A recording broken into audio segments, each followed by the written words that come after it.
Ho ampitomboina ho aminareo hatrany ry havako ny fahasoavan'i Jesoa Kristy tompontsika. Andeha araka hivavaka isika. Ry Tompo Rainay any an-danitra indreto izay misaotra anao amin'izao herinandro vaovao menao anay izao. Ary tianay raha sitraka ao Tompo, ny ara-dalana tokoa isika, mba ho voninahitra ao ny fiainanay rehetra. Dia ho anao ny dera ny saotra ny ady ary ny voninahitra, fa ao aminay kosa ny fiadanana. Amen. Andro vitsy sisa no isaina dia hifarana ny volana Oktobra, volana izay niarahantsika rehetra nandinika ny loha hevitra hoe mihavao amin'ny Tompo ny mpino. Ry havana, betsaka izay voalaza sy ny fampizarana izay, ary inona fa nanavao antsika ny Tompo. Anio dia hanamafy an'izay rehetra efa voalaza isika. Ao amin'ny fo no misy ny fihetseham-po mazava ho azy, faly, tezitra sy ny sisa. Ao koa no hitoeran'ny fitiavana, misy ny tiana ary misy ny ankahalaina. Ny fo sy ny fanahy no ivon'ny fiainan'ny olombelona ka mamaritra ny maha-izy azy.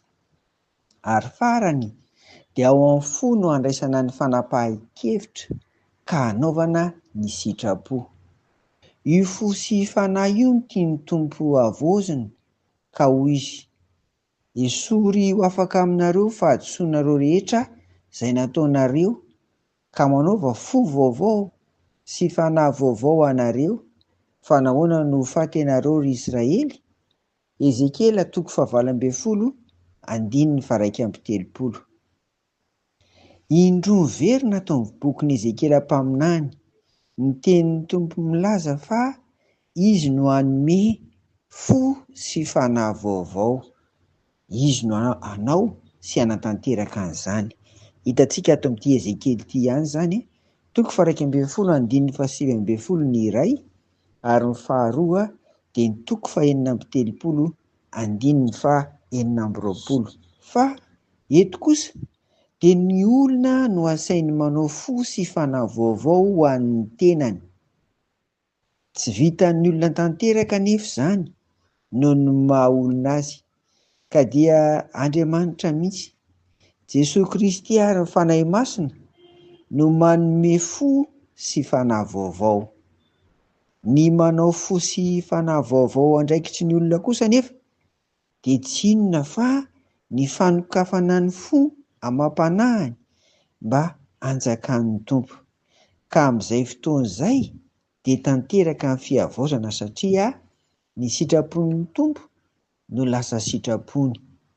Zava-dehibe izany, satria ao amin'ny fo koa isika misy ny fitiavana. Noho izany dia feno fitiavana ny Tompo, Andriamanitra Ray, Andriamanitra Zanaka ary Andriamanitra Fanahy, ilay olona manao fo sy fanahy vaovao amin'izay fotoana izay. Ry havana, aza miandry ela ary manaova fo sy fanahy vaovao dia nenoina fa mbola tsy tara. Atomboy amin'izao ankehitriny izao izany. Amen. N'Andriamanitra irery ny voninahitra. Hivavaka isika. Misaotra anao ary izay Tompo, fa ianao irery no afaka manamboatra ny fonay.